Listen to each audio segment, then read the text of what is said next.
मेरे प्यारे दर्शकों को आपके सबसे पसंदीदा डिबेट शो देश की बहस में दीपक चौरसिया का नमस्कार। कन्याकुमारी से क्षीर भवानी तक, कोटेश्वर से कामाख्या तक, लक्षद्वीप से लेह तक जो सबसे बड़ा मुद्दा होता है उसमें हम आपकी राय जानकर चुनते हैं देश की बहस का विषय। बहस की दशा और दिशा भी आपके माध्यम से तय होती है। साथ ही शो में आप और हमारे एक्सपर्ट पैनल मंच को साझा करते हैं और देश में हो रही सबसे बड़ी हलचल पर बेबाकी से अपनी बात रखते हैं। तो आइए शुरू करें देश की बहस माननीय जनता और मेहमानों के साथ। आज आपने देश की बहस का जो मुद्दा तय किया है वो है नए कृषि कानूनों का विरोध कम और समर्थन ज्यादा क्यों। इसे 82% लोगों ने वोट देकर देश की बहस का मुद्दा बनाना चाहा है। क्या नए कृषि कानूनों को लेकर देश के किसानों की राय बढ़ गई है? ये सवाल इसलिए उठ रहे हैं क्योंकि कानून का जितना मुखर विरोध हो रहा है उससे कहीं ज्यादा की तादाद में कानून का समर्थन वाले किसान भी सामने आए हैं। आज देश के 9 करोड़ किसानों के खाते में सीधे सम्मान निधि भेजने के बाद पीएम मोदी ने फिर दोहराया कि एमएसपी बंद नहीं होगी और न ही मंडी पर कानून से कोई असर पड़ेगा। ऐसे में सवाल आखिर समाधान के रास्ते में कहां फंसा है पेच? क्या राजनीति के चक्रव्यूह में किसानों को ढाल बनाकर इस्तेमाल किया जा रहा है? एक तरीके के बाद, क्योंकि अब ये सोच रहे हैं भी यहाँ बैठे हैं, बैठे बैठे थक जाएंगे। नहीं, हम लाशों की भी ढेर लगाएंगे, हम अपना खून भी इसके लिए कहीं तक भी, किसी हद तक भी जा सकते हैं। वो एक तरीके के बाद हम नई प्लानिंग के साथ आएंगे। लुधियाना से कांग्रेस सांसद रवनीत सिंह बिट्टू का ये बयान सुना आपने। जिस पंजाब में कृषि कानून पर सबसे ज्यादा कोहराम मचा है, वहाँ अन्नदाता के गुस्से की आग में घी डालने का काम कैसे किया जा रहा है? और ऐसे बयानों का असर आज पंजाब के भटिंडा में दिखा, जहां बीजेपी दफ्तर का घेराव करने जा रहे भारतीय किसान यूनियन के प्रदर्शनकारियों को पुलिस ने रोका तो बवाल मच गया। इधर दिल्ली बॉर्डर पर महीने भर से किसानों का आंदोलन जारी है। इन सब के बीच अन्नदाता को मनाने के लिए पीएम मोदी ने एक और कोशिश की। क्या वो कंपनी जो आपसे जिंजर खरीदती है वो आपसे जिंजर ही ले जाती है कि जमीन भी उठा के ले जाती है? फिनिशिंग प्रोडक्ट को ले जाने का एग्रीमेंट किया है, जमीन को नहीं। जमीन अपना है, अपना ही रहेगा। आप अरुणाचल के इतने कोने में बैठे हैं, आपको विश्वास है कि आपकी जमीन सुरक्षित है? प्रधानमंत्री नरेंद्र मोदी से अरुणाचल प्रदेश के गगन पेरिंग का ये सवाल कॉन्ट्रैक्ट फार्मिंग पर उठ रहे सवालों का सीधा जवाब, जिसमें आरोप लगाए जा रहे हैं कि कॉन्ट्रैक्ट करते ही जमीन चली जाएगी। पीएम ने फिर दोहराया कि न एमएसपी खत्म होगी न मंडियां बंद होंगी। न्यूनतम समर्थन मूल्य यानी एमएसपी पर अपनी उपज बेचना चाहते हैं, आप उसे बेच सकते हैं। आप मंडी में अपनी उपज बेचना चाहते हैं, आप बेच सकते हैं। आप अपनी उपज का निर्यात करना चाहते हैं, आप निर्यात कर सकते हैं। आप उसे व्यापारी को बेचना चाहते हैं, आप बेच सकते हैं। किसान आंदोलन के बीच प्रधानमंत्री नरेंद्र मोदी ने देश के 9 करोड़ से ज्यादा अन्नदाता के खातों में 18,000 करोड़ रुपए ट्रांसफर किए। उन्होंने लेफ्ट के गढ़ केरल पर सवाल किया कि वहां एपीएमसी क्यों नहीं है। पंजाब के किसानों को गुमराह करने के लिए आपके पास समय है। केरल के अंदर यह व्यवस्था नहीं है। अगर ये व्यवस्था अच्छी है तो केरल में क्यों नहीं है? क्यों आप दोगली नीति लेकर के चल रहे हो? पीएम के संवाद पर भी प्रदर्शनकारी किसान टस से मस होने को तैयार नहीं है। हम पढ़े लिखे किसान हैं, राजनीतिक पार्टी और ये प्रधानमंत्री जी हमें बेवकूफ नहीं बना पाएंगे। देश की बहस में आज इसी मुद्दे पर चर्चा करने जा रहे हैं कि कृषि कानून का समर्थन करने वाले किसानों की आवाज कब सुनेंगे प्रदर्शनकारी? क्या राजनीति के घमासान में फंस गया है कानून पर समाधान? और देश की बहस में हमारा आज का सवाल इसीलिए यही है। आपको बताते हैं आज का सवाल क्या है। क्या किसानों की तीनों बिल वापस लेने की मांग उचित है? आप इसका जवाब हाँ या ना में दे सकते हैं। आप अपनी राय हमारी वेबसाइट पर जाकर दे सकते हैं, हमारे मोबाइल ऐप पर को डाउनलोड कर सकते हैं। डाउनलोड करना बेहद आसान है। हमारे ट्विटर हैंडल से भी आप जानते हैं, फेसबुक पेज पर भी आप जा सकते हैं। लेकिन शो के दौरान अगर आपकी कोई राय है, सुझाव है, सवाल है, आप शो में शामिल होना चाहते हैं तो हमें 9711002266 पर आप एक छोटा सा व्हाट्सएप कर दें। सबसे पहले धीरेश पांडे मेरे साथ लखनऊ से जुड़ गए हैं, उनको भी इंट्रोड्यूस करता हूं। लेकिन साथ ही साथ मेरे साथ 3 खास मेहमान जुड़े हैं। विजय सरदाना है, कृषि इकोनॉमिस्ट है, कृषि अर्थशास्त्री हैं, वो मेरे साथ जुड़े हैं। जाना माना नाम है विजय सरदाना अपनी फील्ड के। रमनीक मान साहब एक किसान हैं, पंचकुला से हमारे साथ सीधे जुड़े हुए हैं। मेरे साथ सुरेंद्र सिंह राजपूत जी हैं जो कि नेशनल स्पोक्स पर्सन है कांग्रेस पार्टी के, वो जुड़े हुए हैं। सतनाम सिंह साहनी साहब एक किसान हैं, सिंधु बॉर्डर से मेरे साथ जुड़े हुए हैं। जसकरण सिंह काहन साहब मेरे साथ हैं यहाँ पर, वो है प्रेसिडेंट किसान यूनियन अमृतसर के, वो बुराड़ी बॉर्डर से मेरे साथ जुड़े हुए हैं। लेकिन सबसे पहले मैं आपको सुरेंद्र राजपूत जी एक स्टेटमेंट सुनाना चाहता हूं आपके ही मेंबर पार्लियामेंट रवनीत सिंह बिट्टू का। मुझे आप बताइएगा ये उचित है या अनुचित। सीधे चलाइए, रवनीत सिंह बिट्टू ने आज क्या धमकी दी है। 1 तारीख के बाद, क्योंकि अब ये सोच रहे हैं भी यहाँ बैठे हैं, बैठे बैठे थक जाएंगे, नहीं, हम लाशों की भी ढेर लगाएंगे, हम अपना खून भी इसके लिए कहीं तक भी, किसी हद तक भी जा सकते हैं। वो 1 तारीख को बाद हम नई प्लानिंग के साथ आएंगे। तो कांग्रेस के सांसद कह रहे हैं बेअंत सिंह जी के पोते हैं, लाशों के ढेर लग जाएंगे अब पंजाब में। सुरेंद्र सिंह राजपूत, अब ये इसका राजनीतिकरण नहीं तो और क्या है? लाशों के ढेर लगाने की बात हो रही है पंजाब के अंदर।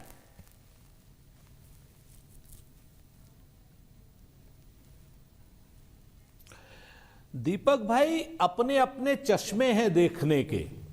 44 किसान से ज्यादा शहीद हो चुके हैं, 44 लाशों के ढेर तो अभी तक लग चुके हैं। और कितनी लाशों के ढेर लगाएगी भारतीय जनता पार्टी की मोदी सरकार? आप इस चीज को देखिए कि अपने खून से सींची हुई वो धरती, जिस धरती ने यहां पर ग्रीन रेवोल्यूशन लगाया, जिस धरती को आज की डेट में पूंजीपतियों के हाथ में गिरवी रखने की बात हो रही है। कोई धरती मां को अगर गिरवी रखने की बात करेगा, कोई एमएसपी को खारिज करने की बात करेगा, तो निश्चित तौर पर हम अपनी आहुति देंगे। रवनीत सिंह बिट्टू ने क्या गलत कहा? मतलब बिल्कुल आप उचित मानते हैं? अगर रवनीत सिंह बिट्टू लाशों के ढेर लगा देते हैं तो आप उचित मानते हैं उसको? अगर पंजाब में लाशों के ढेर लग जाते हैं किसान आंदोलन की रणनीति के बदलाव के बाद, तो आप उचित मानते हैं? यानी आप लाशों के ढेर, समर्थन कर रहे हैं। लाशों के ढेर सरकार लगा रही है दीपक चौरसिया साहब। पर 44 लाशों के ढेर लग चुके हैं, आपके सांसद ने 44 धमकी दी किसानों है। की शहादत सुरेंद्र हो भाई, चुकी है। आपके सांसद ने धमकी दी है। आज की डेट में आज आपकी डेट सत्ता के साथ नहीं, आज आपको किसानों के साथ होना चाहिए। सर, मैं किसानों के साथ ही खड़ा हूं, पर आपके एक जिम्मेदार सांसद की बाइट दिखा रहा हूं जो पंजाब के पूर्व मुख्यमंत्री बेअंत सिंह जी के पोते हैं। अगर आप जो ये कह रहे हैं कि साथ रणनीति में बदलाव के बाद 1 तारीख से लाशों के ढेर लग जाएंगे, मैं आपका ये तो हिंसा की धमकी है। क्या इसकी भी परिणति दिल्ली दंगों की तरह होगी जो शाहीन बाग की हुई थी? तौर पर मैंने आपसे निवेदन किया कि 44 लाशों के ढेर लगा चुकी है यह सरकार, कितनी लाशों के ढेर लगवाएगी? नहीं, बिट्टू की धमकी को मतलब आप जायज ठहरा रहे हैं। आप बिट्टू साहब अगर ये धमकी दे रहे हैं कि लाशों के ढेर 1 तारीख से लग जाएंगे तो वो जायज है।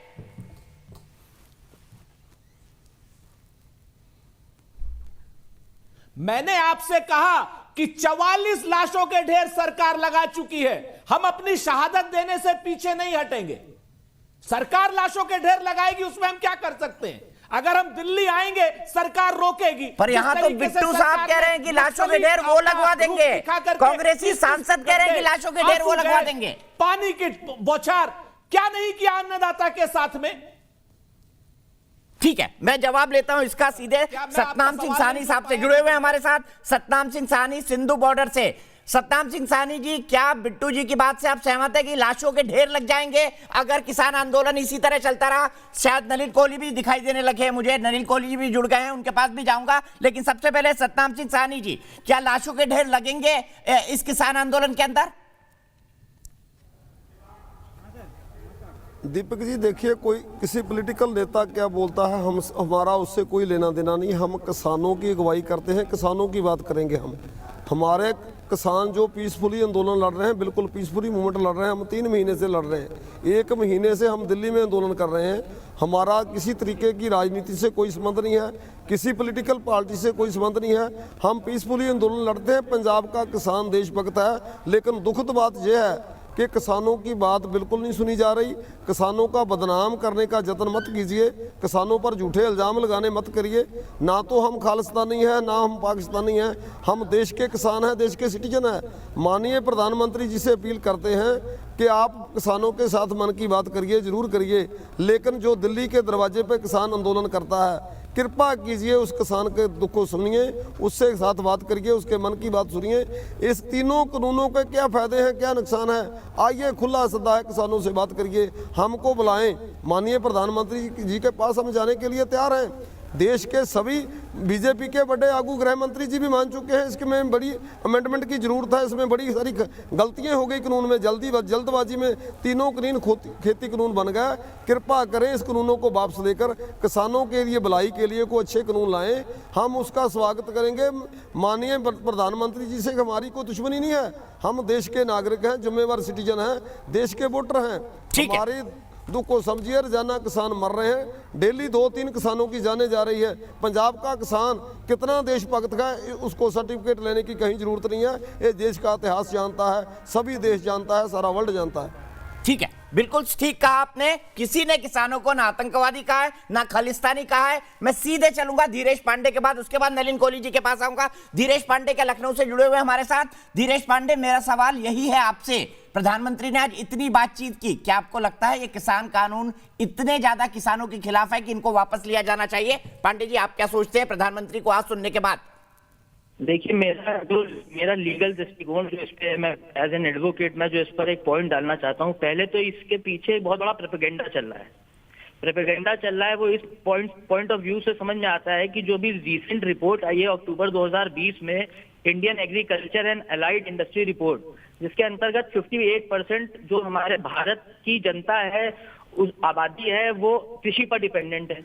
और ये जो एजुटेशन है, ये एजुटेशन अगर उस 58% का 1% आदमी भी या 0.5% आदमी भी किसान भी कर रहा होता, तो ये विश्व के 100 सबसे बड़े आंदोलनों में होता। तो ये कुछ मुट्ठी भर किसान, जिनका एक नेक्सस हम कहेंगे, जो बड़े किसान हैं, जिस चीज को हम तब जान पाएंगे जब ये आज से नहीं, हम इसको 2003 से जब कोशिश की गई मॉडल लेजिस्लेशन, जहां पर agriculture produce marketing amendment and regulation act को बनाने का, फिर उसके बाद जो MS स्वामीनाथन जी की रिपोर्ट आई 2004 से 2006, 311 पन्ने की रिपोर्ट है, 5 रिपोर्ट्स हैं, नेशनल कमीशन ऑफ फार्मर्स पर रिपोर्ट है। हर एक छोटे से छोटे एस्पेक्ट को छुआ गया है कि क्या प्रॉब्लम है, क्या सोल्यूशन हो सकता है। लेकिन इन सारी चीजों पर आज तक किसी सरकार ने कोई काम नहीं किया। मोदी जी की सरकार इस पर काम कर रही है। और जो कानून है, वो कानून बहुत सामान्य कानून है। 881 जो हमारा पहला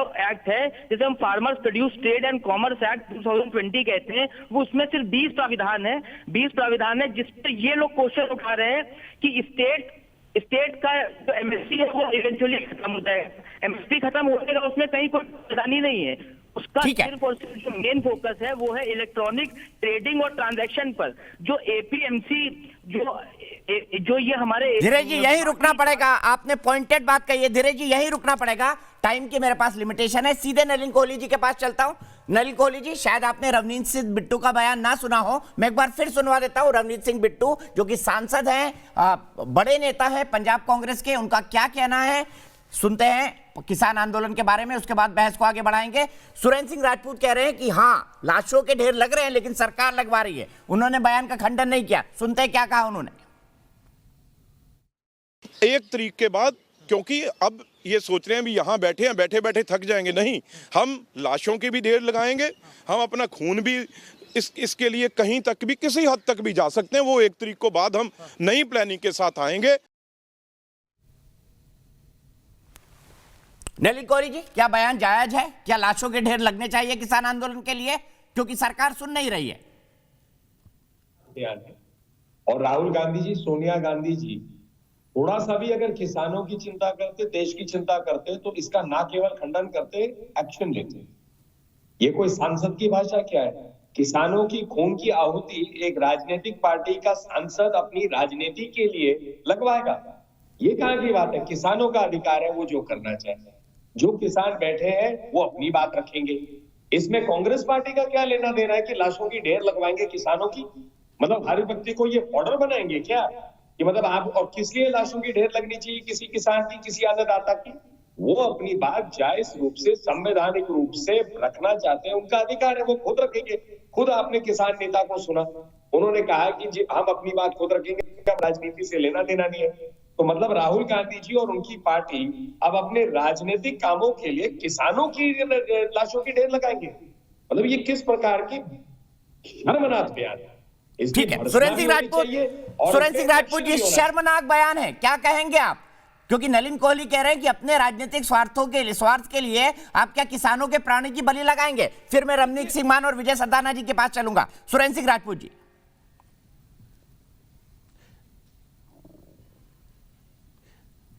देखिए, नलिन कोहली साहब तो ऐसी संवेदनहीन, आतंकी और अहंकारी पार्टी के प्रवक्ता हैं जो पिछले 30 दिनों से जिन्हें शर्म नहीं आ रही है कि लाखों किसान सिंघू बॉर्डर, गाजीपुर बॉर्डर, टिकरी बॉर्डर पर पड़ा हुआ है और ये लोग 1200 किलोमीटर दूर जाकर के किसानों से कॉन्फ्रेंस की बात तो कर रहे हैं, 20 किलोमीटर दूर जाकर के उन किसानों की बात नहीं कर रहे हैं। आज की डेट में शर्म आती है हमें इनके इस रवैये पर। कहते हैं ना कि भाजपा किसान पर इस कदर एहसान करती है, वो आंखें छीन लेती है और चश्मे दान करती है। आज सम्मान निधि के नाम पर जो भारतीय जनता पार्टी के लोग किसानों का अपमान कर रहे हैं कि 15-15 हजार रुपए पर हेक्टेयर इनसे ज्यादा वसूल करके, पैसा वसूल करके सब्सिडी का, और 6,000 रुपए दे रहे हैं, और उसके बाद भी 14.5 करोड़ किसानों को नहीं, मात्र 9 करोड़ किसानों को, बाकी 5 करोड़ किसान कहां गए ये बिल्कुल नहीं बताएंगे। ये सिर्फ विवादित बातों पर उलझाएंगे। किसान आंदोलन को उलझाइए मत, किसान आंदोलन को सुलझाइए। नलिन कोहली जी, ये आपकी जिम्मेवारी है। आप इस वक्त सत्ता में हैं, सत्ता का काम विवाद पैदा करना नहीं, विवाद खत्म करना होता है। प्रधानमंत्री जी से कहिए सिंघू बॉर्डर पर बैठे, खुले मन से बैठे, काले कानूनों को वापस लें। इस तरीके से बात नहीं चलेगी। ये रवनीत सिंह बिट्टू सरदार बेन सिंह के बेटे हैं जिन्होंने सुप्रीम शहादत दी है। आप समझते हैं सुप्रीम शहादत का मतलब? किसी भारतीय जनता पार्टी के नेता की उंगली भी कटी है क्या किसी आंदोलन में स्वतंत्रता के? नलिन कोहली जी, एक छोटा सा आपका, चूंकि आप हाथ उठा रहे हैं, मैं सीधे विजय सरदाना जी के पास चलूंगा। उसको मैं चाहता हूं कि किसानों के बीच एक हेल्दी डिस्कशन हो। नलिन कोहली जी, आपकी उंगली कटी है कभी? वो पूछ रहे हैं आपसे। ऐसा है, मेरी उंगली कटने का या ना कटने का इनके गंदी राजनीति से कोई लेना देना। और मैं एक चीज और कह देता हूं, कांग्रेस पार्टी के इन हरकतों के लिए, देश के लिए हम गले कटवा देंगे। इनकी हरकतों के लिए उंगली बिल्कुल खरोच तक नहीं आने देंगे, आना भी नहीं चाहिए, और किसान का तो बिल्कुल नहीं आना चाहिए। और क्या बातें कर रहे हैं राजपूत जी, लंबी लंबी यहाँ बातें छोड़ रहे हैं। किसानों को अपनी बात रखने दीजिए। 9 करोड़ लोगों को दिया, 14.5 करोड़ को क्यों नहीं दिया? आपने कितनों को दिया?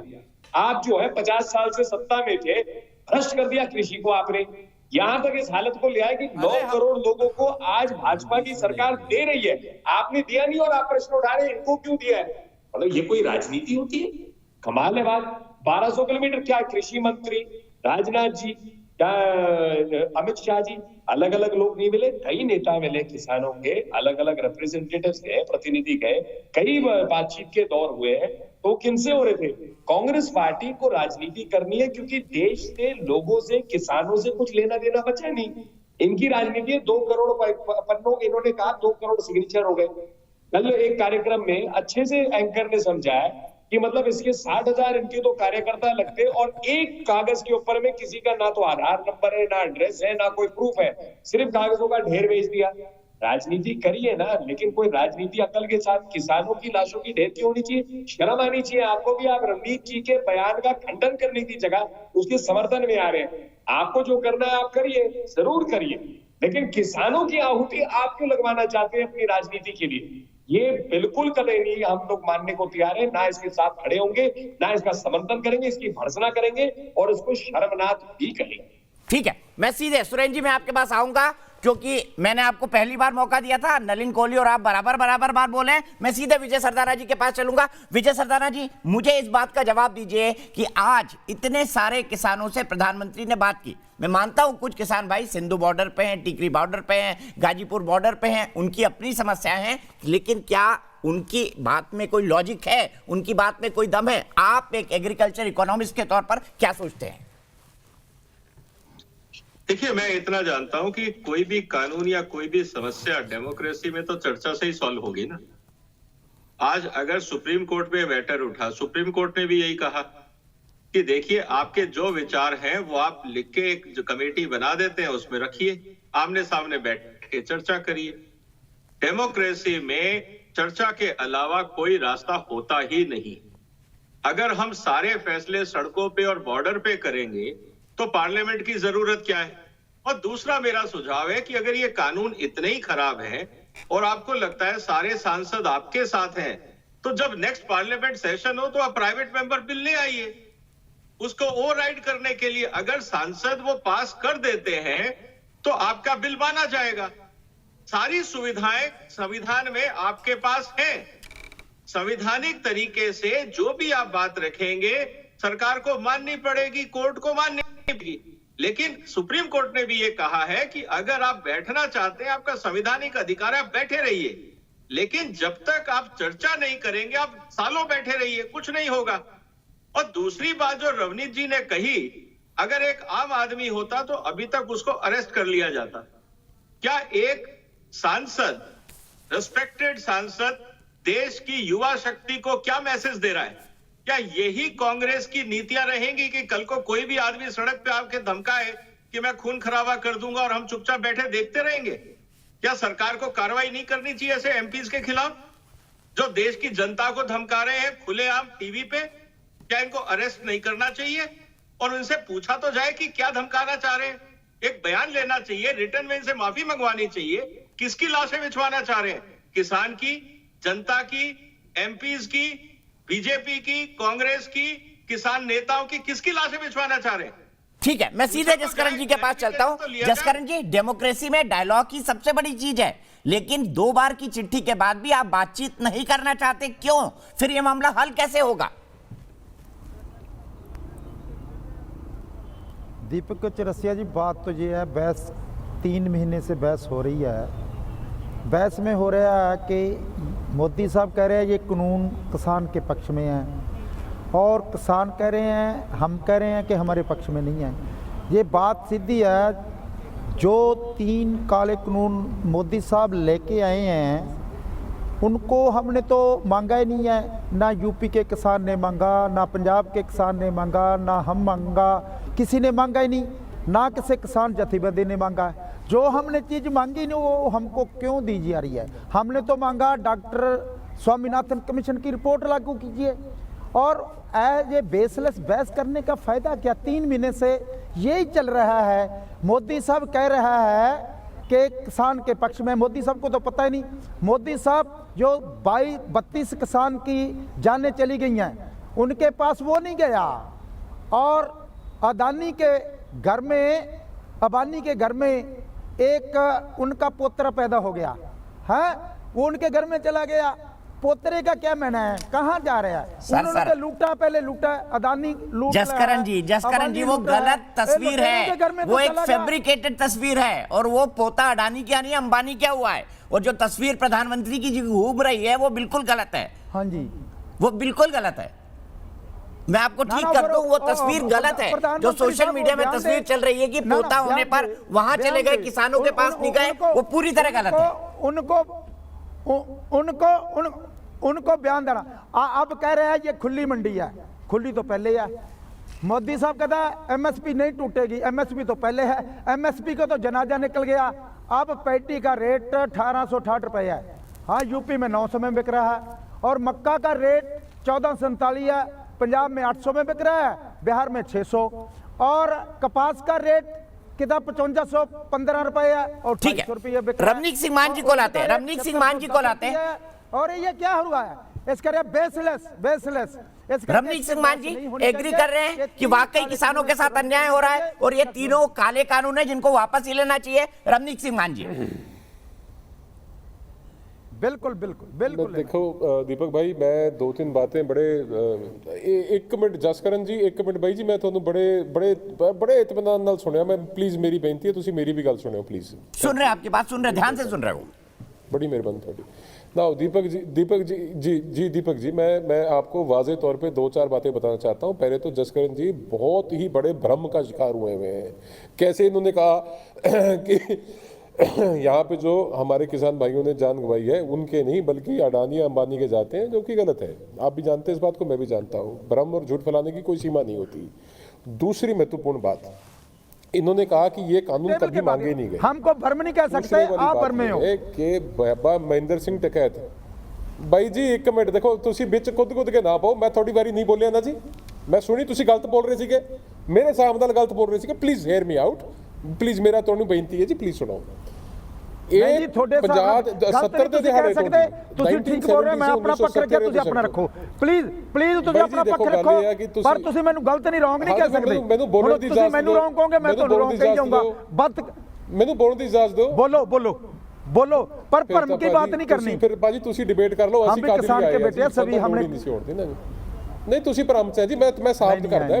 करो तुसी बात करो, मैं साबित कर देना जी, कोई गल नहीं। तुसी फिर भ्रम चो, तुसी भ्रम चो मैं कहना जी 2 मिनट दियो ਮੈਨੂੰ प्लीज। फिर तुसी भ्रम चो इंटरप्ट फिर बाजी ते फिर भ्रम क्यों कहने हो? भ्रम कादा फिर भ्रम ਤੁਹਾਡੇ ਚ है ही है जी। मैं दस डाउन कर दो। जी सुन लीजिए, प्लीज सुन लीजिए, उन्होंने आपकी बात सुनी, सुन लीजिए, उनको भी 1 मिनट देते हैं, अपनी बात कहते हैं वो।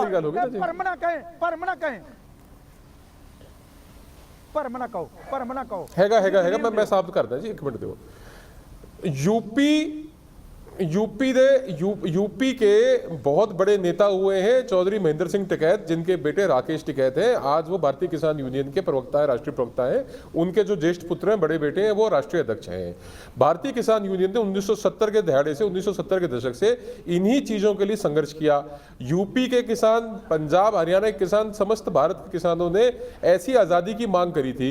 उसी का कारण है कि निरंतर 2003, 2005, 2008 से लेकर 2019 तक जो मांग पत्र रहे भारतीय किसान यूनियन के, उसके अंदर इसी चीज की मांग करी गई कि एपीएमसी से हमारे को आजादी दिलाई जाए, हमारे को एक वैकल्पिक व्यवस्था दी जाए जिसके अंदर हम जाके अपना माल अपने रेट के ऊपर, अपना रेट लगा के अपने दाम पे अपनी चीज बेच सकें।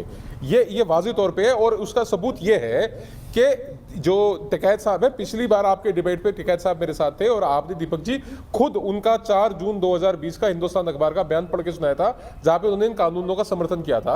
आज वो इन कानूनों की खिलाफत कर रहे हैं, कारण क्या है वो बेहतर बता सकते हैं। अब बात आ गई, क्या ये वास्तव में किसान है या नहीं है, एक अलग विषय है। परंतु मैं ये जानना चाहता हूं, क्या योगेंद्र यादव किसान है, क्या दर्शनपाल सिंह किसान है, क्या ऐसे ही लोग, ये राकेश टिकैत जी 2 चुनाव लगे, जमानतें जब्त कराई इन्होंने, इनके पास क्या अधिकार है? जसकरण जी जाए, प्रधानमंत्री जी से बात करें, कृषि मंत्री जी से बात करें, जो किसान जत्थेबंदी है, पहले अपने दिमाग से ये गलतफहमी निकालें कि ये किसी ने इसकी मांग नहीं करी, इसकी निरंतर मांग हुई। इसी कारण से कांग्रेस पार्टी ने 2019 के मैनिफेस्टो में, 2017 के मैनिफेस्टो में आम आदमी पार्टी ने इन चीजों को इंक्लूड किया, जोड़ा गया। ऐसा नहीं है कि किसी ने मांगी नहीं है, ये गलत है। अब आता हूं मैं रवनीत सिंह बिट्टू की बात। हमने कांग्रेस से क्या लेना है? इनके दादाजी, हमने कांग्रेस से क्या लेना है? हम किसान ने नहीं मांगा, किसान ने नहीं मांगा, तो कुछ दिता भी नहीं कांग्रेस ने, हमने मांगा, कांग्रेस ने दिया ही कुछ नहीं। कांग्रेस ने दिया क्या किसान को? मैं दसदा जी की दिता कांग्रेस ने। कांग्रेस ने माने हमको कांग्रेस से क्या लेना देना? हमको कांग्रेस से कोई लेना देना नहीं, किसान ने नहीं मांगा। ਤੁਸੀਂ ਵਿੱਚ ਬੋਲਦੇ ਆ, ਤੁਹਾਡੇ ਸਬਰ ਨਹੀਂ ਹੈ। नो ਤੁਹਾਡੇ ਅੰਦਰ ਸਬਰ ਹੈ, ਤੁਸੀਂ ਝੂਠ ਬੋਲੀ ਜਾਓ ਐਵੇਂ। ਤੁਸੀਂ ਮੈਂ ਸਿਆਸਤ ਅਸੀਂ ਮੰਗਿਆ ਨਹੀਂ। ਕਾਂਗਰਸ ਦਾ ਮਤਲਬ ਕੀ ਹੈ? ਕਾਂਗਰਸ का क्या आम सियासत है? मैं दसदा रवनीत बिट्टू का की मतलब है? ना ਤੁਹਾਨੂੰ ਗੱਲ ਤਾਂ हिंदी में सर सब दर्शक पंजाबी नहीं समझ पाएंगे, हिंदी में बात करें, बाकी लोग पंजाबी नहीं समझ पाएंगे। अब बताओ, मैं ये कह रहा हूं दीपक चौरसिया जी, क्या ये बात सुनो, अब यूपी में पैंती 1868 में है, 900 में क्यों बिक रहा है? जवाब दो, मेरी सुन दो, ये जवाब तो दो। अरे भाई साहब आप मेरी सुन रहे हो क्या? आप मेरी सुन रहे हो क्या? मैं सुनूं आपकी? 1868 रुपये रेट है, 900 में क्यों बिक रहा है? ये जवाब दो। मक्की का रेट 1400, जवाब देना 1449 मक्की का रेट 800 में क्यों बिक रहा है? जवाब दो क्यों बिक रहा है? डिबेट करना मैं देना, जब मेरी गल पूरी हो ले थोड़ी गल का जवाब दूंगा, पक्का दूंगा। मैं वायदा करता, मैं अपनी गल पूरी करूंगा, थोड़े हिसाब से थोड़ा चलांगा, थोड़े हिसाब से थोड़ा चला। मैं तो आपके हिसाब से नहीं चलूंगा जी, मैं अपनी मेरे साथ का जवाब दूंगा। आप थोड़ा संयम रखिए। ना फिर आप ऐसे भी नहीं कहता भी किसानों ने मांगा। महेंद्र सिंह टिकैत ने क्या मांगा था? उन्होंने क्या एजिटेशन हुई, उन्होंने क्या डॉक्टर स्वामीनाथन कमीशन चाहिए, वो लागू कर दो। 2000 अच्छा वो लागू कर दो। आप 2019 का सुनो जी, सुनो आप ये बताओ कि महेंद्र सिंह टिकैत जी का 2004 में दिसंबर स्वामीनाथन कमीशन की रिपोर्ट पार्लियामेंट में पड़ी है, उसको लागू कर दो। मैं बात कल करूंगा, मैं आपसे बात बाद में करूंगा जी, एक मिनट। दीपक जी, यहाँ तो आप इनको थोड़ा सा या तो फेडर डाउन कर दीजिए।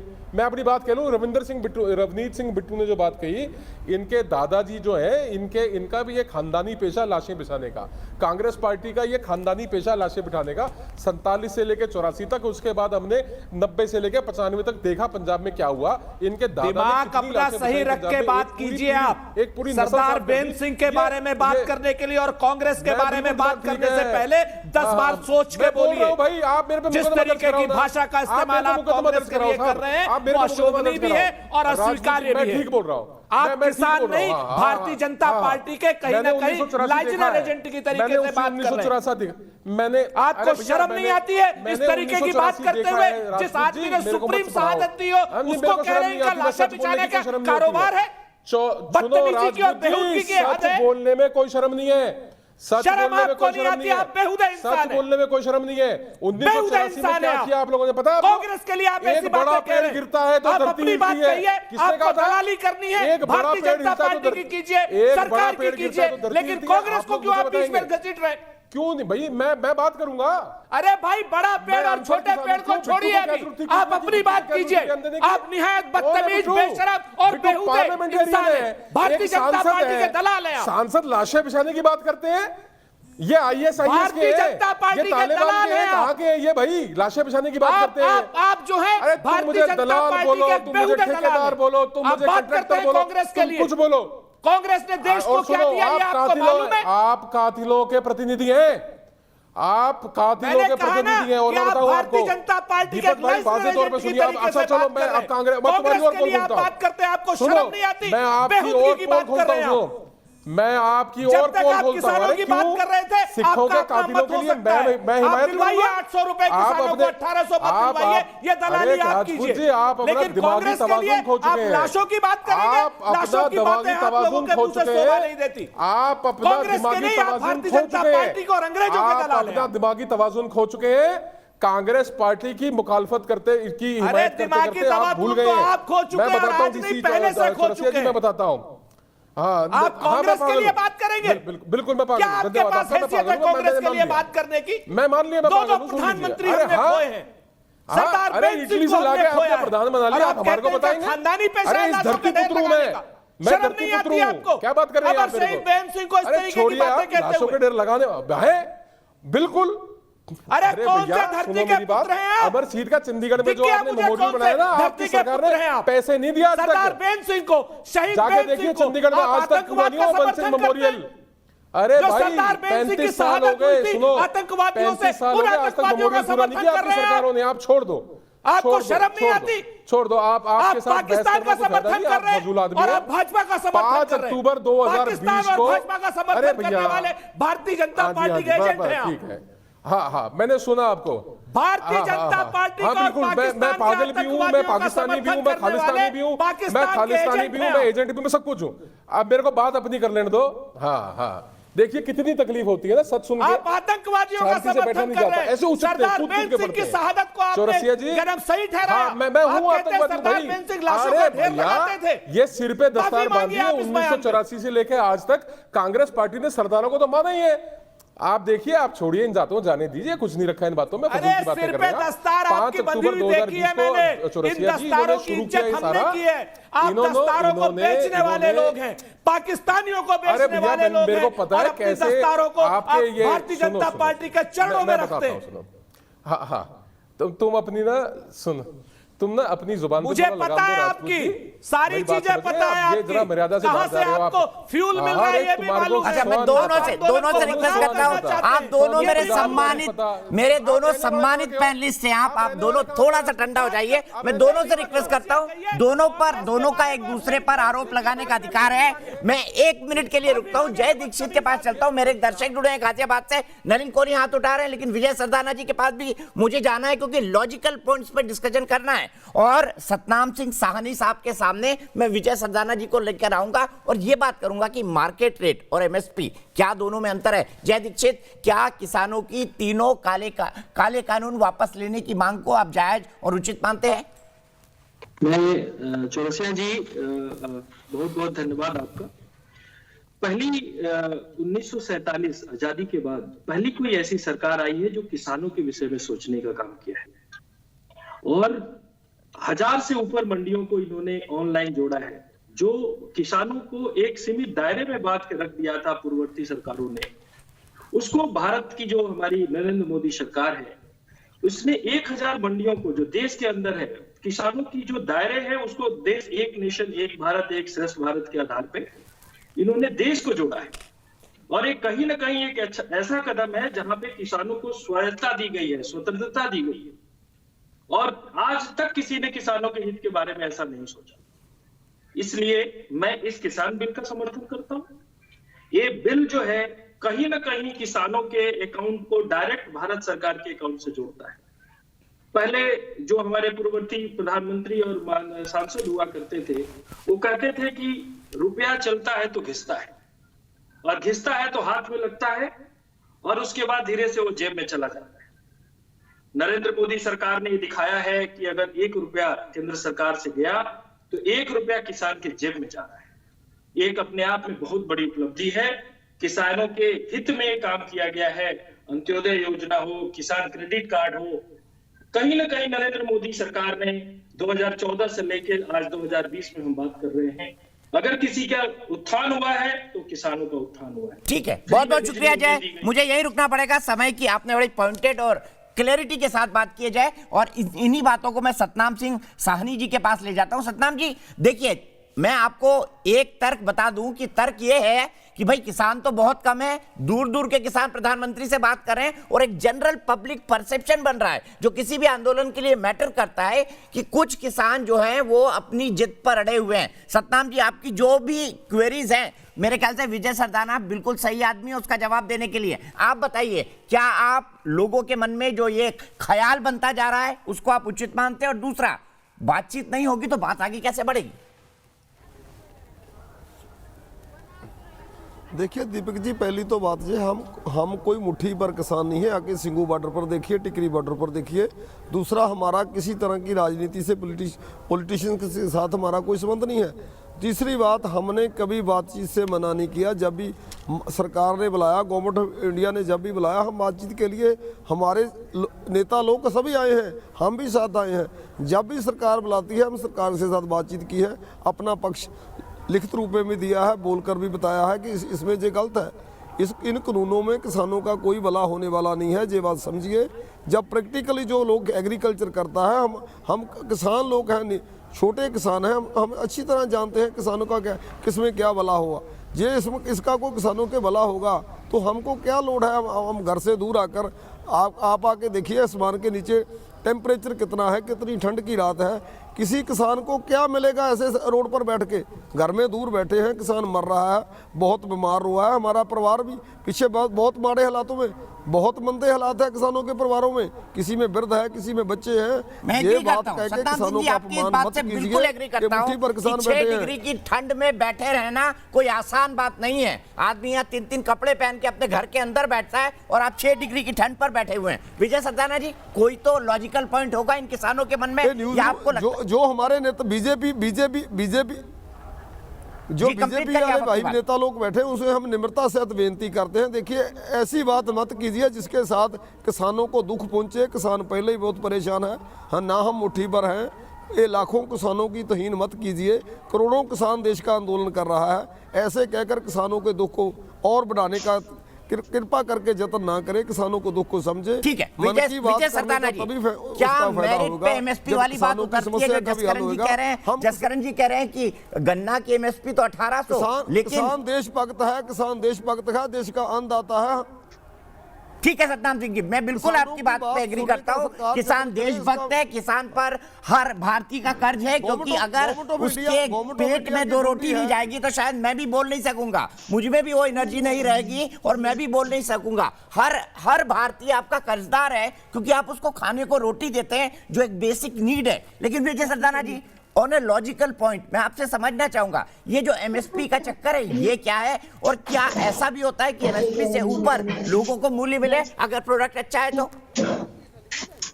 देखिए, आज भी अगर आप सरसों की बात करते हैं, मैं छोटा सा उदाहरण दे रहा हूं आपको। आज सरसों का भाव ओपन मार्केट में एमएसपी से ऊपर है, सोयाबीन का रेट एमएसपी से ऊपर है, गेहूं का रेट एमएसपी से कम है, चावल का कम है। आप एक बात समझिए कि मान लीजिए आप और हम आज एक देश चला रहे हैं, देश में खपत है मान लीजिए गेहूं चावल की 40 मिलियन टन, 50 मिलियन टन, हम 100 मिलियन टन पैदा कर रहे हैं। हम ये कह रहे हैं कि हमारे को तेल चाहिए जिसको हम आयात कर रहे हैं, हमें गेहूं नहीं चाहिए आज उतना जितना पहले चाहिए था, क्योंकि हर राज्य उगाने चाह रहा है। पहले मध्य प्रदेश में इतना नहीं होता था, राजस्थान में नहीं होता था, यूपी में नहीं होता था। 60 साल में देश बदल गया, देश की जरूरतें बदल गई। आप चाहते हैं कि 1960 में जैसे देश चलता था वैसा ही चलता रहे, क्या ये लॉजिकल है? पहली बात। दूसरा सवाल ये आता है कि एफसीआई ने पिछले 56 साल हरियाणा, पंजाब और यूपी से अनाज खरीदा, आपकी मंडियां तैयार हो गई, आपको सिखा दिया, आप विकसित हो गए। क्या आप एफसीआई को गरीब राज्यों की तरफ नहीं जाना चाहिए जहां किसान तड़प रहा है? क्या उनको आप सपोर्ट की जरूरत नहीं है? आपको पूरा सपोर्ट किया, आपको पैरों पे खड़ा किया, क्या आप उनकी जिम्मेवारी वहां नहीं बनती? आपको ये सोचना चाहिए। तीसरी बार हमेशा किसान इस बात को ये बोलते हैं कि साहब हमने आपको दिया फूड सिक्योरिटी, तो सर जो आपके लिए कैनाल बनी, डैम बना, उसमें पूरे देश का टैक्स पेयर का पैसा लगा, पूरे देश ने आपका सपोर्ट किया कि आप पैदा करिए। 56 साल आपकी मेहनत का हमने पूरा पैसा दिया, सब कुछ किया, कभी तो आप पैर पे खड़े होंगे। अब आप कहते हैं नहीं वो बैसाखी पूरी जिंदगी चलती रहे, देश कुछ ना बदले, क्या ये उचित है? पहली बात, आप अपने घर में जो बच्चा होता है उसको भी कहते हैं अपने पैरों पे खड़े हो। क्या देश अपने पैरों पे, या जो राज्य आगे निकल चुके, हरियाणा, पंजाब अगर अपने पैरों पे खड़ा होगा तो हम बिहार, उड़ीसा और बाकी गरीब राज्यों का सोचेंगे। आप छोड़े तो सही, उनके लिए हक, पहली बात। अब दूसरा नंबर ये आता है एमएसपी का। आज सरसों का रेट एमएसपी से ज्यादा है, सोयाबीन का रेट एमएसपी से ज्यादा है। क्यों है आप खुद जानते हैं, आपको भी पता है, जिस चीज की डिमांड होती है उसका रेट होता है। आपको किसी ने मना नहीं किया कि आप तिलहन की फसलें लगाएं, कभी किसी ने मना नहीं किया। आपके पंजाब में जो लोग तिलहन की फसल लगाते हैं उसको एमएसपी से ऊपर रेट मिलता है। अब आप आती है बार बार बात मक्के की। पिछले साल आप ही के देश में मक्के का रेट था 21, 22, 23, 24 रुपए। उस समय आप ही के गांव में जो मुर्गी का किसान था वो रोज भारत सरकार को चिट्ठी लिख रहा था कि मैं मर रहा हूं, मेरे को बचाओ। मैं पिछले साल की बात नहीं, एमएसपी का मामला है। अरे भाई मेरी बात सुन लो, अब आप पूरी बात सुनो। उस समय हम रोज किसानों को कहते थे भैया ना एमएसपी का मामला ना, मैं वही एमएसपी का मामला तो बताओ। अब तो जरा आप तो सरसों है, अब सरसों पर किसान के पास तो सरसों नहीं, ये तो व्यापारी के पास चली गई है, मेरी बात व्यापारी के पास चली गई है। एमएसपी देखो बात नहीं सुन रहे, नहीं पूरी बात सुनो। जमाना बदल, इतनी हड़बड़ क्यों है? जमाना तसल्ली रखो, यही प्रॉब्लम है, आप सुनना नहीं चाह रहे हो। जसकरण जी कंक्लूड कर लेने दीजिए ना उनको। सतनाम जी वो उंगली उठा रहे थे, वो जवाब देना चाहते हैं। जसकरण सिंह जी कंप्लीट कर लेने दीजिए। विजय सत्ताना जी कंक्लूड करिए। देखिए मैं इनसे ये कह रहा हूं, इस देश का टोटल बिल है 16,50,000 करोड़। इनको हर साल एमएसपी चाहिए और हर साल एमएसपी बढ़ा के चाहिए। हर साल आप एमएसपी बढ़ाएंगे, 90,000 करोड़ रुपए का हर साल एडिशनल खर्चा आएगा। इस देश में टोटल पैसा है 16,50,000 करोड़ रुपए, टोटल टैक्स कलेक्शन। कहां से लाएंगे पैसे? आप देश बनाइए, आप बजट बनाइए एग्रीकल्चर का। 16,50,000 करोड़ रुपए ले लीजिए, कागज पे लिखिए और बताइए। अदानी बानी को यही तो गलत फहमी है ना, ये सीखना चाहते हैं, आप तो किसान को लूट रहे हैं, समझना चाहते हैं, किसान को लूट रहे हैं। ये देश चलाना किसान से चलाना है, चाहिए ना एजुकेशन चाहिए। ये अदानी को लूटो, अबानी को लूटो।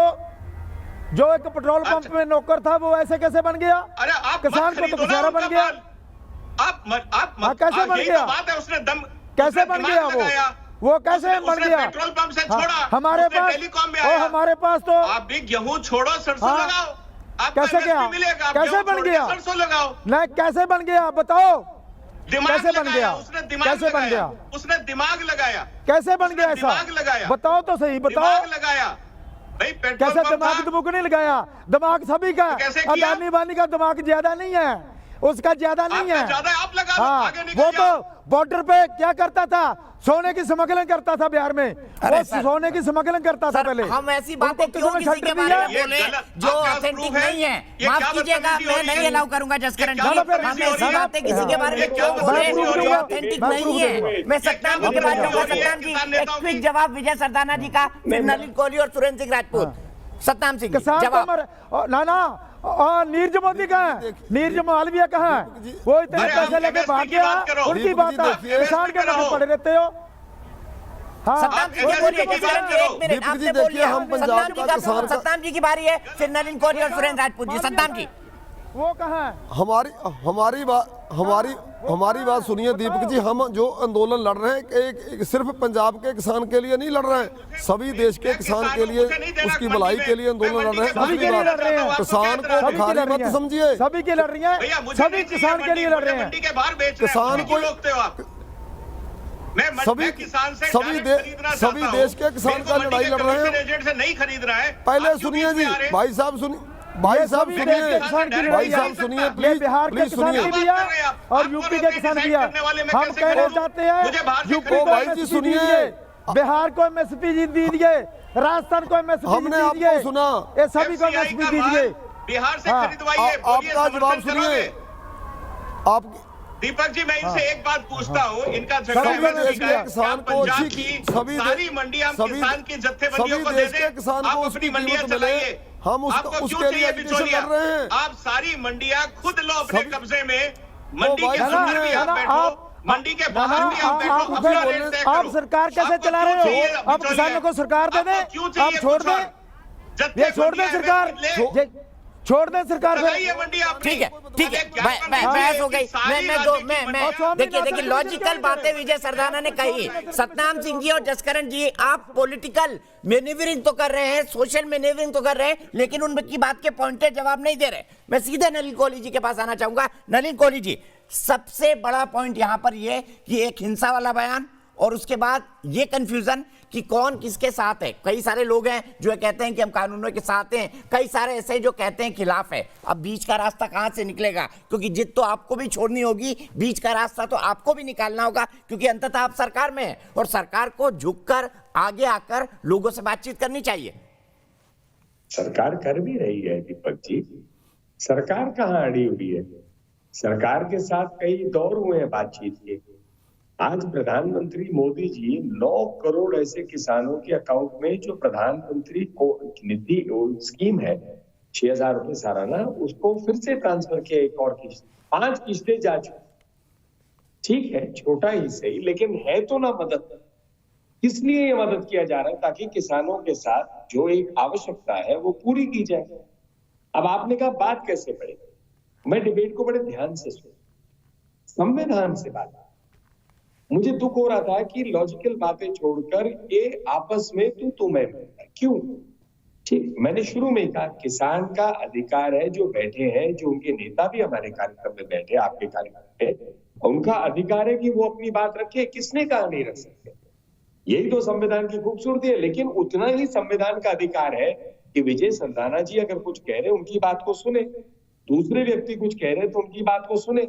ऐसा थोड़ी ना हो सकता है कि मैं अपनी बात पूरी रखूंगा, मुझे आपकी बात पसंद नहीं आएगी तो मैं आपके ऊपर में आलोचना करूंगा। क्यों हम कह रहे, मैं अडानी जी से कभी नहीं मिला, मैं जसकरण जी से भी कभी नहीं मिला, लेकिन ये थोड़ी ना मेरे लिए कोई शोभा की बात होगी कि मैं उन पर कोई आरोप लगाऊं या जो अडानी जी पे आरोप लगाऊं। मैंने मांगा था। नहीं, जो आप कहे वो सच्ची बात है, जो आप कहे कर रहे हैं आप, जो आप कहे वो सच्ची बात है। भाई साहब, आप उससे उम्र में बड़े हैं और मैं आपको बहुत ये हमको ये बताओ, लेकिन हम किसान ने दूसरा आपने नीरज मोदी की बात की, मैं नीरव मोदी का कहता हूँ। पैसे किसने दिए नीरव मोदी को? कांग्रेस ने। कौन उसकी पार्टी में जाता था? राहुल गांधी जी। और आप सवाल पूछ रहे हैं हमसे कि नीरव मोदी, उसको वापस लाने के लिए कौन सी सरकार कर रही है प्रयास? मोदी जी की सरकार। थोड़े से तो भाई साहब खबर तो रख लीजिएगा। मतलब हजारों करोड़ रुपया कांग्रेस की सरकार में, उनकी पार्टी में जाते राहुल गांधी जी, और मोदी जी की सरकार उनको देश में उस भगौड़े को वापस लाए ताकि कानूनी कार्रवाई हो। वहां फंसा हुआ है वो, लंदन में लड़ रहा है कि वापस लाए, और सरकार हमारी पूरी लड़ रही है।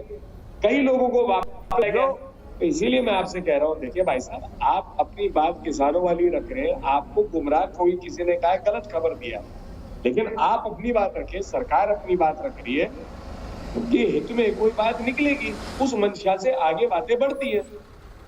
ठीक है सुरेंद्र भाई, मुझे ब्रेक के लिए रुकना है, लेकिन मेरा वादा है डिस्कशन ब्रेक के बाद आपसे ही शुरू होगा। ब्रेक, और ब्रेक के बाद हम तुरंत वापस आते हैं। सुरेंद्र भाई से मैं सवाल जरूर पूछूंगा कि आखिरकार मान साहब पर उन्होंने इतना हमला क्यों कर दिया। ब्रेक के बाद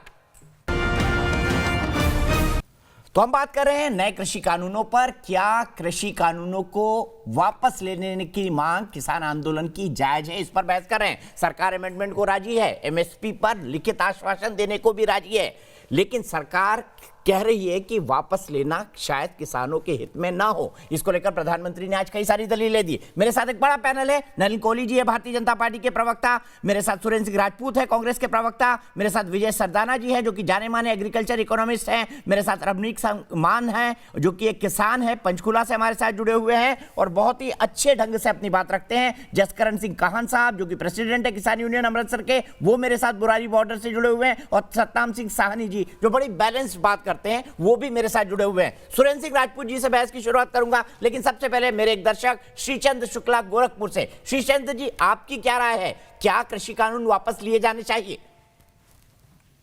जी धन्यवाद दीपक जी। कृषि कानून जो है कानून नहीं है, एक किसानों के ऊपर एक काला कानून जो किसानों को जो है बर्बाद कर देना चाहती है, उनको जमीनों को हड़पने का काम करने का एक कानून है। जैसे कि संविदा पर जो है खेती करना, संविदा पे जो है कॉन्ट्रैक्ट फार्मिंग, जो कि इंग्लैंड की कंपनी जो है ईस्ट इंडिया कंपनी बना करके बंगाल में किसानों की जमीन को धान के खेती के नाम पे फार्मिंग करके 200 वर्षों तक लगातार जो कब्जा उस पर रही। ये जो है किसान हित में एक कानून नहीं है, इसका हम पुरजोर विरोध करते हैं। ठीक है। और जो है किसानों के जो है धान की और बाजरे की फसल को न्यूनतम मूल्य जो है सरकार देकर नहीं खरीदना चाहती है, और जो है इसको उनके ऊपर अपना काला कानून थोप करके जो 1000 रुपए और 1200 रुपए कुंटल खरीदने का कार्य की है। और बिजली विभाग को भी इन्होंने अडानी को बेचने का कार्य किया है, जो कि ये कतई भारतीय जो है भारतीय समाज, भारतीय किसान नहीं बर्दाश्त करेगा। चलिए ठीक है श्रीचंद जी, रुकना होगा आपको, आपने बड़ी बेबाकी से अपनी राय कही, आपकी राय का मैं सम्मान करता हूं। और सुरेंद्र सिंह राजपूत जी, मैं आपसे जानना चाहता हूं, श्रीचंद शुक्ला जी की अपनी राय है, मान साहब की अपनी राय है, लेकिन मान साहब को तो आपने बीजेपी का दलाल, सरकार का प्रवक्ता और जाने किन किन उपमाओं से अलंकृत कर दिया। सर फ्रीडम ऑफ स्पीच है, आप अच्छी बात कहते हैं, मैं आपका समर्थन करता हूं, नलिन जी की बात अच्छी लगती है, नलिन जी के बारे में कहता हूं, मान साहब पर ऐसा व्यक्तिगत हमला क्यों सर? ये तो अन्याय है मान साहब के साथ।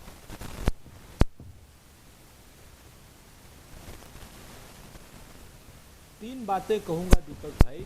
मान साहब बहुत इंपॉर्टेंट नहीं है। मान साहब ने अगर अमर शहीद प्रेम सिंह जी के परिवार के बारे में अगर अनर्गल टिप्पणी नहीं कही होती तो मुझे कोई, मैं तो बीच में बोल ही नहीं रहा था। कांग्रेस और शहीदों के बारे में अगर कोई आदमी बात कहता है तो निश्चित तौर पर उसको जवाब मिलेगा और करारा जवाब मिलेगा। सुरेंद्र भाई, मैं 1 मिनट के लिए आपको रोकूंगा क्योंकि आपके ऑडियो में बहुत ज्यादा प्रॉब्लम आ रही है, आप क्लियर ऑडिबल नहीं है। आपके ऑडियो को ठीक करके मैं सीधे आपके पास आऊंगा। मान साहब, मैं आपसे जानना चाहता हूं, क्या विजय सरदाना जी की पॉइंट से आप एग्री करते हैं कि भाई कुछ फसलें तो ऐसी हैं, कैश क्रॉप जिन्हें कहा जाता है, जिनको अगर आप बोएं तो ज्यादा फायदा हो सकता है? मान साहब, आप क्या कहेंगे? मैं दीपक भाई बड़े संक्षेप में और बहुत कम शब्दों में अपनी सारी बात आपके समक्ष रखता हूं, और अगर आपके माध्यम से जो मेरे किसान भाई मेरे को सुन रहे हैं, अगर उनको बात उन तक पहुंचे तो बहुत अच्छा रहेगा। देखिए मैं बताता हूं, एमएसपी देती है सरकार, वो है minimum support price. Minimum support price सरकार अपनी खरीद पे देती है, प्राइवेट खरीद के ऊपर सरकार मिनिमम सपोर्ट प्राइस गारंटी नहीं कर सकती। प्राइवेट मार्केट चलती है डिमांड और सप्लाई के ऊपर, और सरदाना जी ने बिल्कुल सटीक बात कही, कहते हैं hit the nail on the head. उन्होंने कहा कि हमारे पास जो पहले बफर स्टॉक भरा हुआ है वो सरकार तो खरीद लेगी किसान को सपोर्ट करने के लिए, पर प्राइवेट मार्केट में उसका उतना रेट नहीं रहेगा। डिमांड एंड सप्लाई के अंदर अगर डिमांड किसी चीज की कम है और सप्लाई ज्यादा, तो उसका निश्चित रूप से रेट नीचे आएगा, और अगर किसी चीज की डिमांड ज्यादा है और सप्लाई कम है तो उसका रेट स्वाभाविक है ऊपर मिलेगा। तीसरी बात, अगर ये कानून बन जाता है फर्ज कर लीजिए कि ये गारंटीड हो जाता है और सजा का प्रावधान हो जाता है, और डिमांड एंड सप्लाई के फॉर्मूला के तहत किसी चीज की डिमांड कम है, उसका मार्केट में रेट कम है, वो फसल बिकेगी ही नहीं, पड़ी पड़ी घर में सड़ जाएगी, बिकेगी नहीं। कम छोड़ो ज्यादा छोड़ो, कम में क्यों लेगा किसान? व्यापारी क्यों खरीदेगा कम में? व्यापारी को पता मैं कम में खरीदूंगा, मेरी शिकायत होगी, मेरे पे पर्चा दर्ज होगा, मेरे को सजा होगी, मैंने पर्चा क्यों दर्ज कराना? मैं एक क्रिमिनल केस के अंदर क्यों उलझूं? ये इतना ऐसा पेंच है जो ये लोगों ने फंसा रखा है, और मैं ये नहीं समझता कि इतनी साधारण सी बात है, ये दिमाग में क्यों नहीं पड़ती। सजा का प्रावधान हो जाएगा। एमएसपी डिमांड एंड सप्लाई के बाद जो मंडी के अंदर, देखिए जब तक एमएसपी चलती है सरकार खरीदती है एमएसपी पे, जब बाहर की मंडी में एमएसपी की जब सरकारी खरीद बंद हो जाती है उसके बाद रेट नहीं मिलेगा और व्यापारी खरीदेगा नहीं, करोगे क्या फसलों का? मेरे को समझ में नहीं आती। ये तो एक बेसिक लॉजिक था एमएसपी के ऊपर। मेरे से किसी भाई ने क्लैरिफिकेशन मांगी, मेरे से पूछा कि एमएसपी को गारंटीड कानून क्यों नहीं बनाते, सजा का प्रावधान क्यों नहीं देते? ये कारण है, फसलें बिकेंगी नहीं, खरीदेगा कोई नहीं डिमांड सप्लाई के बाद। या तो आप क्रॉप रोटेशन पे आप वो चीज बेचो, आप तिलहन बीजो, आप दलहन बेचो, जो चीज हमारे देश फॉरेन एक्सचेंज करके बाहर से इंपोर्ट कर रहे हैं वो बीजो, आप उसकी आप आपूर्ति कराइए ना। हम लोग क्या है, हम लोग अन्नदाता हैं, तो हमारा फर्ज ये भी है कि हम तिलहन भी बीजे, दलहन भी बीजे। और महत्वपूर्ण बात, अब राजपूत जी ने एक बात कही कि रबी की बात, देखिए उन्होंने कहा इंपॉर्टेंट आदमी की बात पे इतना क्यों भड़क गए आप? इतने क्यों भड़क गए? अच्छा प्लीज, मैं ठीक है जसकरण जी, मैं 1 मिनट में आ रहा हूँ। सुरेंद्र सिंह राजपूत को मौका देना था, जसकरण सिंह जी उसके तुरंत बाद आपके पास आऊंगा। सुरेंद्र सिंह राजपूत जी, आपका ऑडियो खराब हो गया था, आप अपनी बात कह सकते हैं। 5 अक्टूबर जी, 3 बातें मैं आपसे कहता हूं दीपक भाई। आदरणीय विजय सरदाना जी, आप बताते हैं कृषि अर्थशास्त्री हैं, तो मैं उनके बातों पर आंशिक रूप से टिप्पणी कर रहा हूं।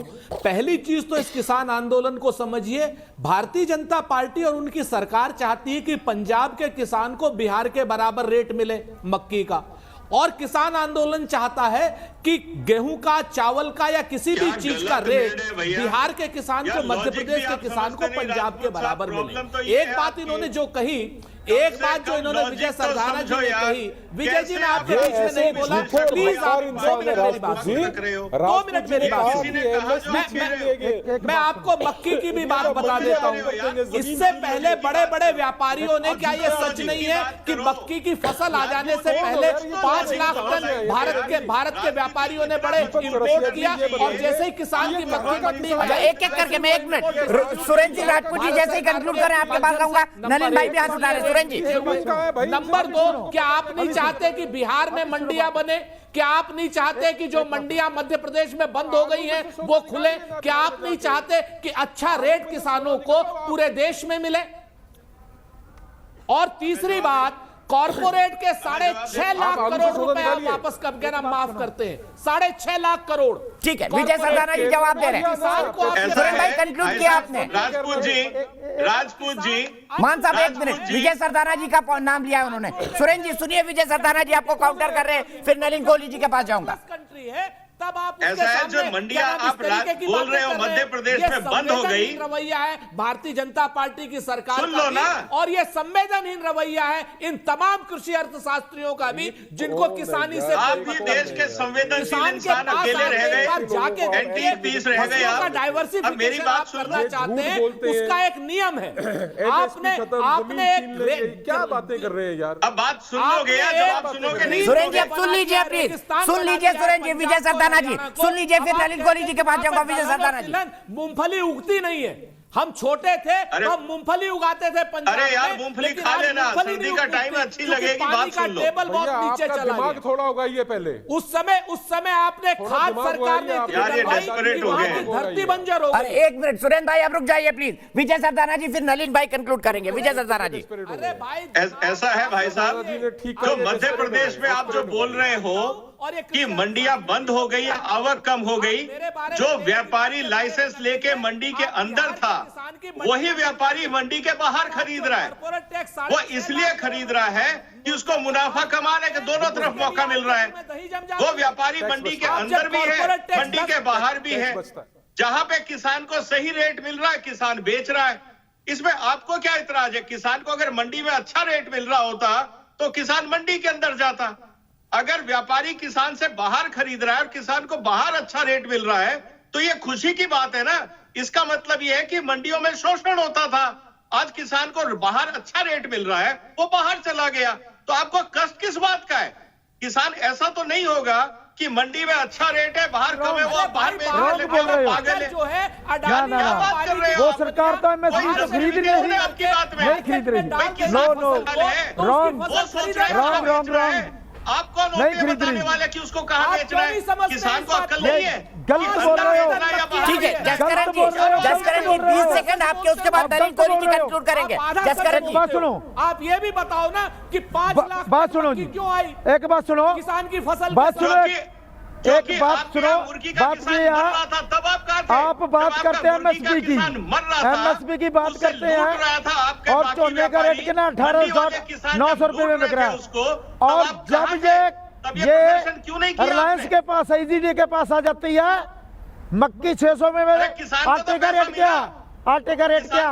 जब किसान के पास मक्की थी, किसान के पास मक्की थी 600 को बेची, जब रिलायंस के पास आ गई फिर 100 रुपए किलो, 100 रुपए किलो का। जब किसान के पास प्याज था 5 से 10 रुपए किलो बिका, तो जब व्यापारी के पास आगा 180 रुपए किलो हो गया। कैसे हो गया? कैसे हो गया? 54 रुपए बिक्री है, तब आप क्या कर रहे हो? कैसे हो गया? बात थोड़ी ना है, सोयाबीन डिमांड एंड सप्लाई का भाई, जिस चीज की डिमांड ज्यादा होगी ठीक है सबको समझना पड़ेगा। सुरेंद्र राजपूत जी, मैं एक बात कहना चाहता हूँ, कम से कम एक बात तो लॉजिकल है कि मार्केट डिमांड और सप्लाई पे चलेगा। जिस चीज की जरूरत होगी उसके ज्यादा दाम मिलेंगे, क्या ये हकीकत नहीं है? आपको मालूम है डिमांड सप्लाई में क्या करता है? बाहर से ला करके मार्केट में फेंक देता है, गेहूं को भी, चावल को भी, मक्की को भी, बाजरे को भी। अच्छा ठीक है, उसके खराब ठीक है। नरेंद्र कोहली जी, क्या सिचुएशन उतनी ही खराब है जितनी सुरेंद्र सिंह राजपूत जी बता रहे हैं, जो उनका कहना है? कसम खा लो कि किसी प्राइवेट वाले को नहीं बेचेंगे। अफ्रीका से दीपक जी, सुरेंद्र अपने राजपूत जी जो सिचुएशन खराब बता रहे हैं वो कांग्रेस की है, ना देश की है, ना किसी ऐसे विषय। कांग्रेस की सिचुएशन इतनी खराब है इसलिए तो ये सब कर रही है। वामपंथी दल उसी तरह है। केरल के अंदर में एपीएस है ही नहीं, हटा दिया गया। आज प्रधानमंत्री जी ने पूरे देश को बताया जब संबोधित कर रहे थे किसानों को, तो वहां पर क्यों नहीं ला रहे? लेकिन यहाँ वामपंथी नेता बैठेंगे और एपीएमसी को बचाने के लिए पूरी दलीलें दे रहे हैं। ये है राजनीतिक दोहरापन। कांग्रेस पार्टी, वामपंथी दल ये सब कर रहे हैं, ये इनका किसानों से कोई लेना देना नहीं है, ना इच्छा है। किसानों की चिंता होती तो 50 साल में कृषि की ये हालत ही नहीं होती। स्वामीनाथन कमीशन की रिपोर्ट मान लेते, किसान आप चिंता मत कीजिए, आप सत्ता में हैं, आप कांग्रेस के प्रति जिम्मेवार मत होइए, देश के किसान के प्रति जिम्मेवार होइए। संविधान है, ठीक है, मैं यही रोकूंगा। अफसोस मेरे पास वक्त इतना ही है, लेकिन मैं जानता हूं कि इस पर चर्चा चलती रहेगी। आप तमाम लोग जो मेरे साथ जुड़े उनका बहुत बहुत धन्यवाद। देश की बहस के मैं रिजल्ट्स बता देता हूं। क्या तीनों बिल वापस लेने की मांग उचित है? हाँ कहना है 25% लोगों का, लेकिन बहुमत के साथ 75% लोग कहते हैं नहीं। देश की बहस में आज इतना ही।